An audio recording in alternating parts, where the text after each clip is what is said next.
हरे कृष्ण। श्रीमद् भगवद गीता अध्ययन अध्याय 7 भगवत ज्ञान श्लोक संख्या 1। श्री भगवान उवाच मयि आसक्त मनः पार्थ योगम युञ्जन्मत आश्रयः असंशयं समग्रं माम यथा ज्ञास्यसि तत् शृणु। अनुवाद। श्री भगवान ने कहा, हे पृथापुत्र, अब सुनो कि तुम किस तरह मेरी भावना से पूर्ण होकर और मन को मुझ में आसक्त करके योगाभ्यास करते हुए मुझे पूर्णतया संशय रहित जान सकते हो। प्रभुपाद जी के तात्पर्य में मन को कृष्ण पर एकाग्र करने से ही मनुष्य परम सत्य को पूर्णतया जान सकता है, अन्यथा नहीं। भगवान अर्जुन से कहते हैं तत् शृणु, अर्थात मुझसे सुनो। कृष्ण से बढ़कर कोई प्रमाण नहीं।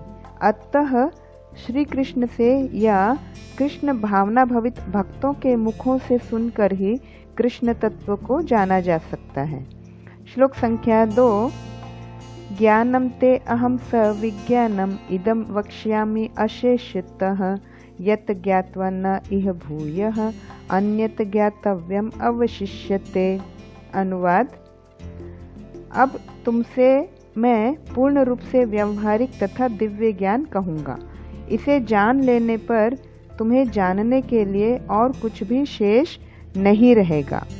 प्रभुपाद जी के तात्पर्य में जब समस्त कारणों के कारण का पता चल जाता है तो सभी ज्ञेय वस्तुएं ज्ञात हो जाती हैं और कुछ भी अज्ञेय नहीं रह जाता। श्लोक संख्या 3। मनुष्याणां सहस्रेषु कश्चित् यतति सिद्धये यत् तामपि सिद्धानां कश्चित् माम वेत्ति तत्वतः। अनुवाद।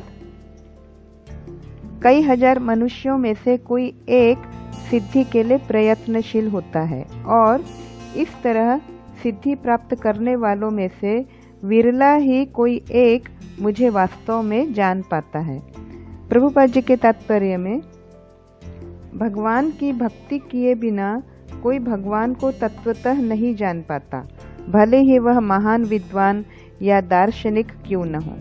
केवल शुद्ध भक्त ही कृष्ण के अचिंत्य गुणों को सब कारणों के कारण रूप में, उनकी सर्वशक्तिमत्ता तथा ऐश्वर्य, उनकी संपत्ति, यश, बल, सौंदर्य, ज्ञान तथा वैराग्य के विषय में कुछ कुछ जान सकता है, क्योंकि कृष्ण अपने भक्तों पर दयालु होते हैं। श्लोक संख्या 4। भूमि आपः अनलः वायुः खं मनः बुद्धि एव च अहंकार इति इयं मे भिन्ना प्रकृति अष्टधा। अनुवाद। पृथ्वी, जल, अग्नि, वायु, आकाश, मन, बुद्धि तथा अहंकार, ये 8 प्रकार से विभक्त मेरी भिन्ना अपरा प्रकृतियां हैं। प्रभुपाद जी के तात्पर्य में भगवान के विभिन्न पुरुष अवतारों की शक्ति को प्रकृति कहा जाता है, जैसा कि सात्वत तंत्र में उल्लेख मिलता है। सृष्टि के लिए भगवान कृष्ण का स्वांश 3 विष्णुओं का रूप धारण करता है। पहले महाविष्णु हैं जो संपूर्ण भौतिक शक्ति महत्त्व को उत्पन्न करते हैं।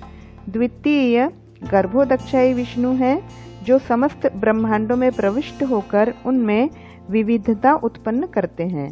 तृतीय क्षीरोदक्षायी विष्णु हैं जो समस्त ब्रह्मांडों में सर्वव्यापी परमात्मा के रूप में फैले हुए हैं और परमात्मा कहलाते हैं। वे प्रत्येक परमाणु तक के भीतर उपस्थित हैं। जो भी इन तीनों विष्णु रूपों को जानता है वह भव बंधन से मुक्त हो सकता है। यह भौतिक जगत भगवान की शक्तियों में से एक का क्षणिक प्राकट्य है। श्लोक संख्या 5। अपरा इयम इतः तु अन्यां प्रकृतिं विद्धि मे परां जीवभूतां महाबाहो ययेदं धार्यते जगत। अनुवाद। हे महाबाहु अर्जुन, इनके अतिरिक्त मेरी एक अन्य पराशक्ति है जो उन जीवों से युक्त है जो इस भौतिक अपरा प्रकृति के साधनों का विदोहन कर रहे हैं। प्रभुपाद जी के तात्पर्य में जीव परमेश्वर की परा प्रकृति है। अपरा शक्ति तो पृथ्वी, जल, अग्नि, वायु, आकाश, मन, बुद्धि तथा अहंकार जैसे विभिन्न तत्वों के रूप में प्रकट होती है। गीता जीव को कृष्ण की अनेक शक्तियों में से एक मानती है और जब यह शक्ति भौतिक कल्मश से मुक्त हो जाती है तो यह पूर्णतया कृष्ण भावना भावित या बंधन मुक्त हो जाती है। हरे कृष्ण।